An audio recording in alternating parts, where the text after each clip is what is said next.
Hey all, Ms. Z here. Today's lesson is going to be on just the triangle sum theorem, and we're going to be solving for x now. So there's going to be an unknown in your example, and you will be solving for that unknown. Now our essential statement is I can solve for the unknown using the triangle sum theorem. So we need to review what that actually is first, if you don't remember. So the triangle sum theorem states that all of the three angles inside a triangle measure up to equal 180 degrees. So the measure of angle 1 plus the measure of angle 2 plus the measure of angle 3 equal 180 degrees. That is how it looks algebraically, and that is how we will be setting up our equations when solving for the unknown. So looking at our first example, we have here a triangle. It does not matter what triangle it is. All the angles inside a triangle always measure up to 180 degrees.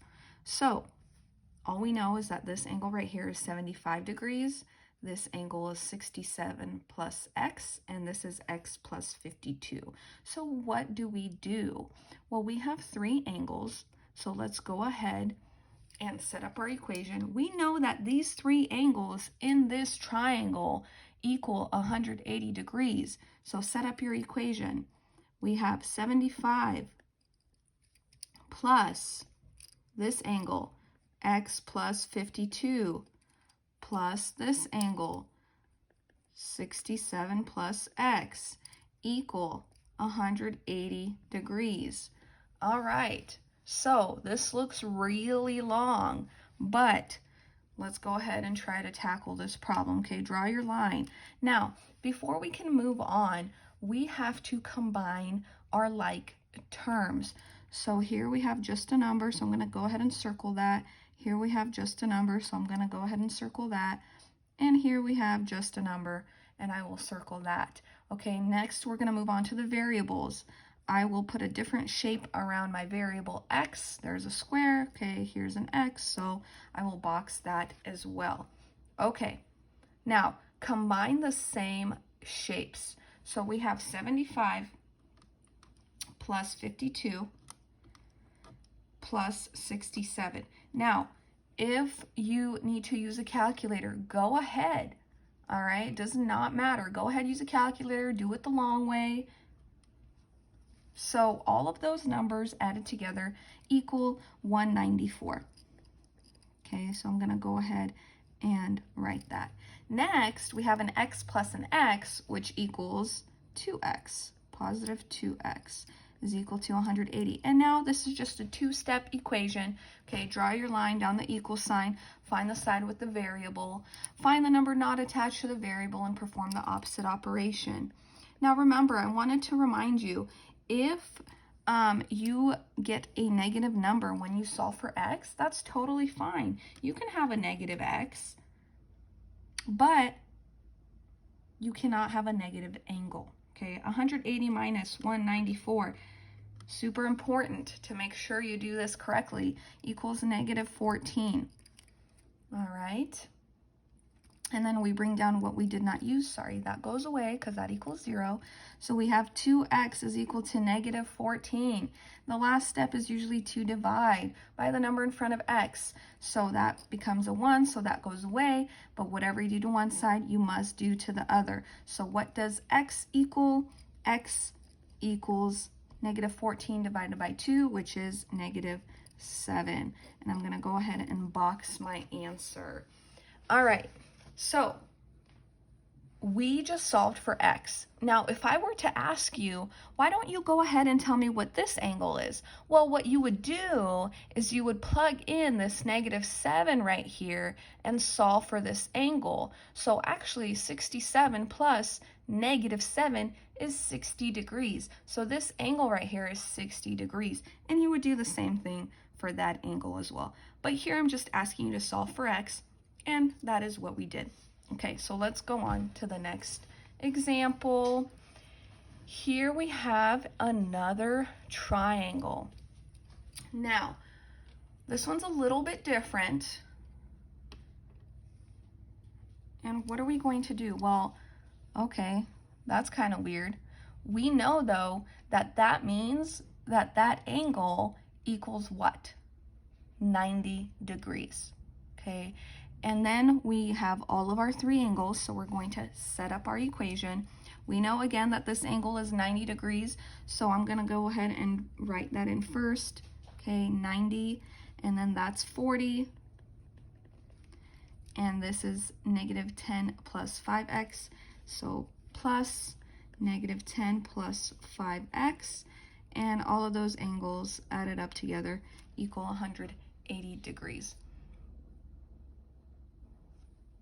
All right, the next thing I'm actually going to do is I'm gonna go ahead and drop my parentheses just because a positive and a negative do equal a negative. So I'll take away this plus, but then a positive and a positive equal a positive. So really we have this really long equation right here.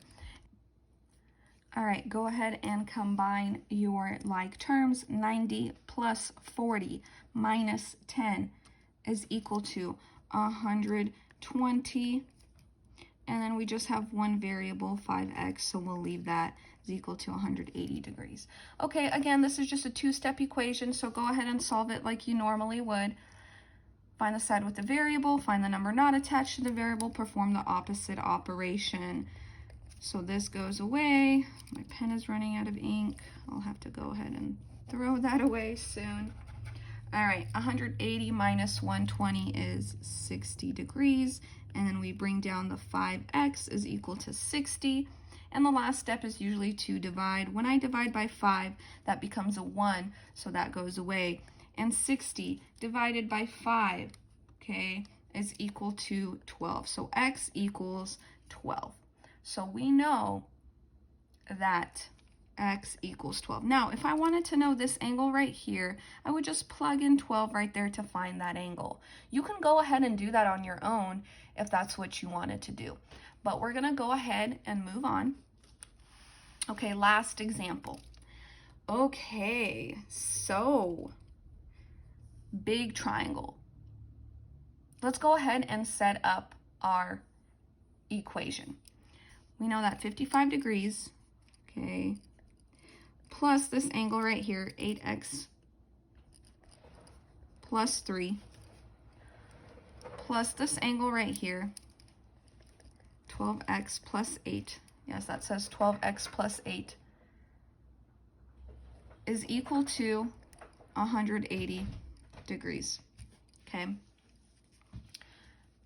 And then we, again, have to combine like terms.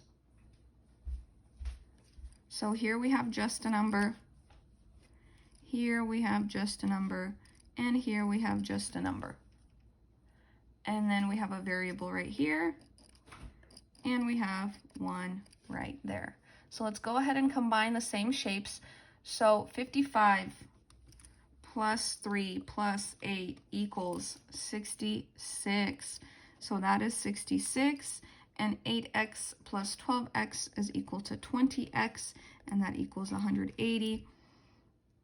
Okay, and then just use your two-step equation steps. I'm going to subtract 66 from both sides. That goes away, so 20x is equal to 180 minus 66, which is 114. And then we would divide by 20, and that would equal a decimal. X is equal to 5.7.